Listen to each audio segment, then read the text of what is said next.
मानो तो मौज है वरना समस्या तो रोज है। हर रोज है।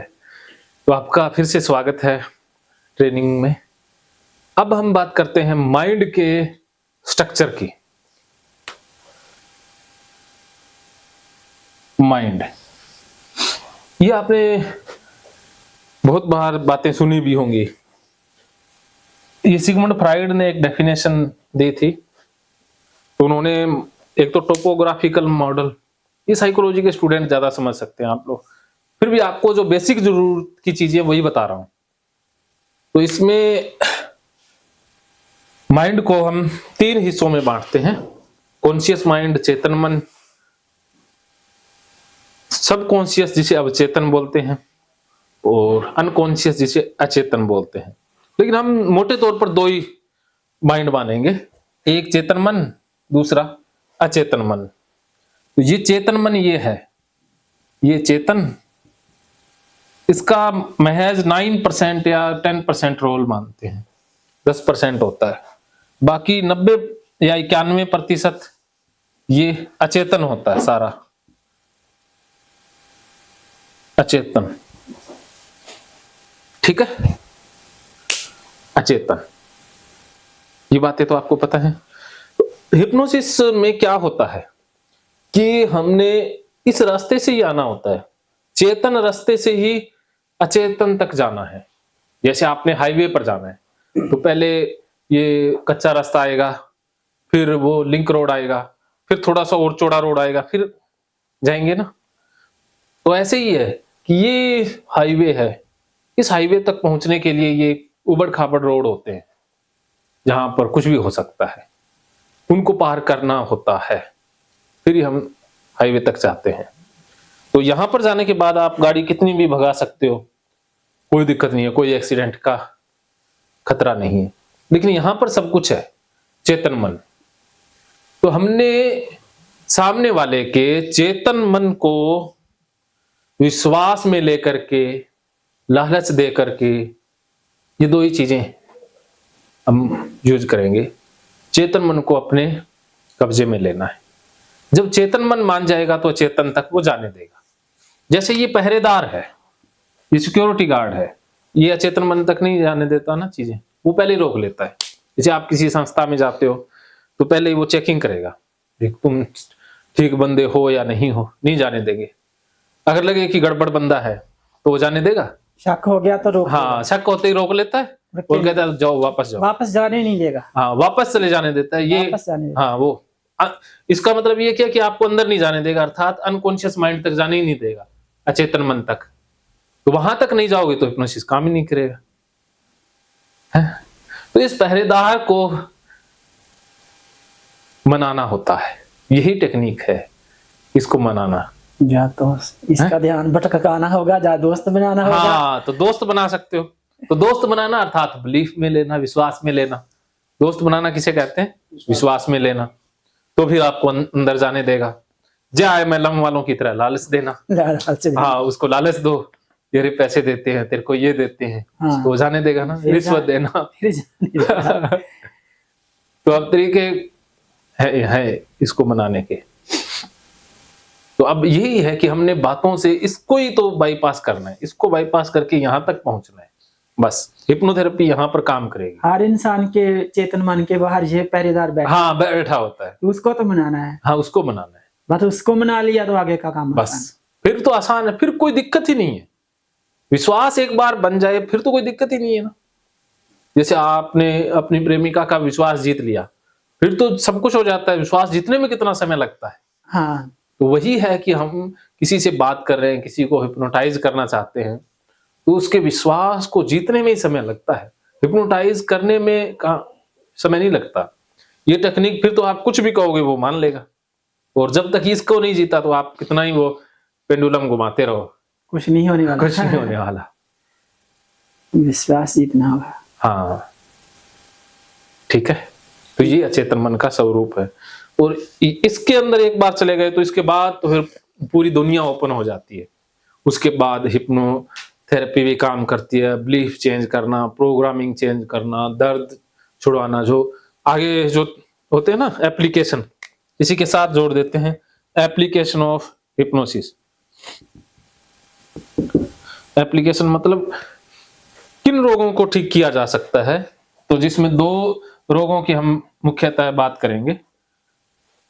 साइकोलॉजिकल पहले जान लेते हैं, फिर फिजिकल पर आ जाएंगे।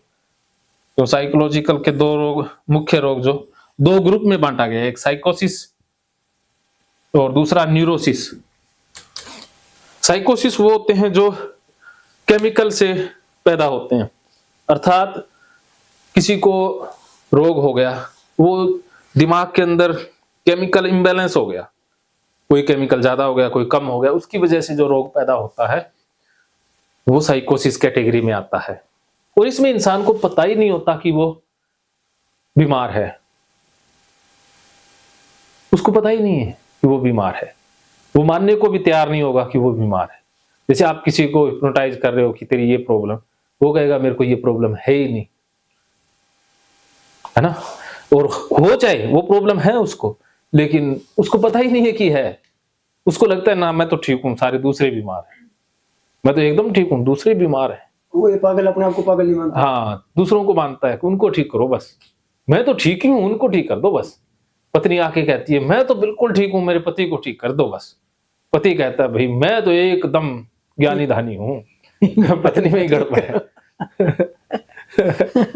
ऐसा होता है ना, ऐसे ही होता है सर। हाँ, तो इसका मतलब क्या है कि वो, उनको पता ही नहीं है कि उनके कारण या उनको प्रॉब्लम है, किसी के, उनके कारण किसी और को प्रॉब्लम है। वरना समझदार इंसान वो होता है जो अपने कारण दूसरों को परेशान नहीं होने देता। उसको पता लग जाता है यार मेरे कारण परेशानी हो रही है। अब घर में कोई दोस्त गया है, एक फोन आया, वो दोस्त जाके वहां पर शराब भी पीता है, उड़दंगबाजी भी करता है, तो अब वो दोस्त तो चलो दूसरा दोस्त है तो उसको तो कोई परेशानी नहीं होगी। अब उसकी वजह से उसकी पत्नी को परेशानी हो रही है, कपड़े भी धोना, सब कुछ करना। तो अब जो समझदार व्यक्ति होगा उसे पता लग जाएगा यार मेरी वजह से परेशानी हो रही है, या वो जाने से पहले ही पता लगा लेगा मेरी वजह से परेशानी ना हो जाए। कई बार सामने वाला बंदा कहता थोड़ी है कि मैं परेशान हो रहा हूं या मेरी वजह से, तेरी वजह से परेशानी हो रही है, कहेंगे थोड़ी ना, कोई रिश्तेदारी में कहेगा नहीं, लेकिन हमें पता लग जाएगा परेशानी हो जाएगी तो हम जाते ही नहीं ना। वो समझदार व्यक्ति होता है, लेकिन इनको पता ही नहीं होता, ये धक्के से परेशानी पे परेशानी क्रिएट कर देते हैं, फिर कहते हैं हमने तो कुछ किया ही नहीं, मैंने तो कुछ किया ही नहीं।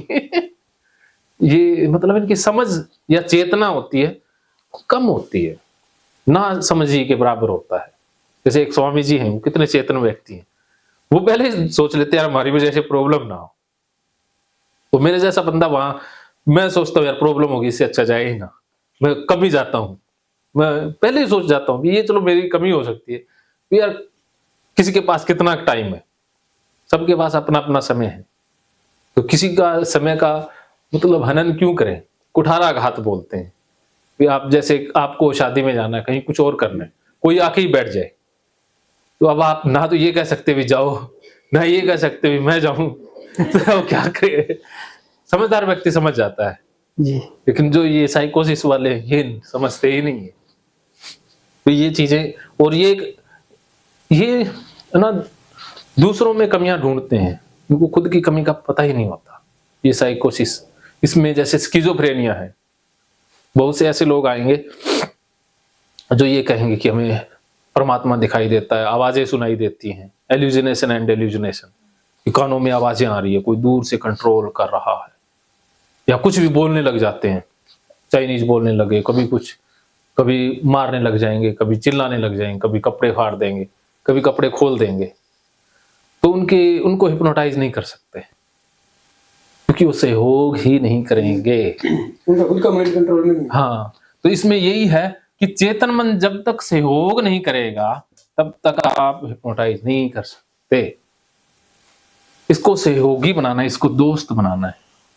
आप हिप्नोटाइज उसे ही कर सकते हैं जो सहयोग करे।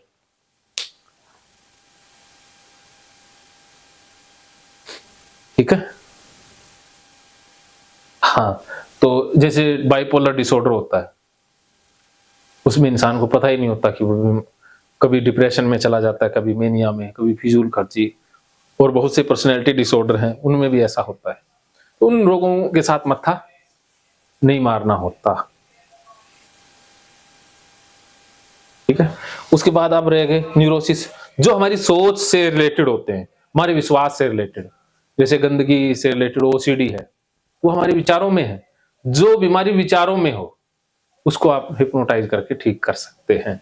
जैसे फोबियाज हैं, बहुत से लोगों को अलग अलग तरह के डर लगते हैं, किसी को कुत्ते से, बिल्ली से, अंधेरे से, ऊंचाई से, बंद स्थानों से, पानी से, खून से, दूर भीड़ से, स्टेज पर बोलने से, सब्जेक्ट से, कोई भी डर हो सकता है। तमाम तरह के डर हर इंसान के अंदर डर होते हैं, या पास्ट एक्सपीरियंसेस, बचपन से रिलेटेड कोई खराब एक्सपीरियंसेस हैं, उसके कारण पीटीएसडी है या और कोई रोग पैदा हुआ है, उनका निदान कर सकते हो।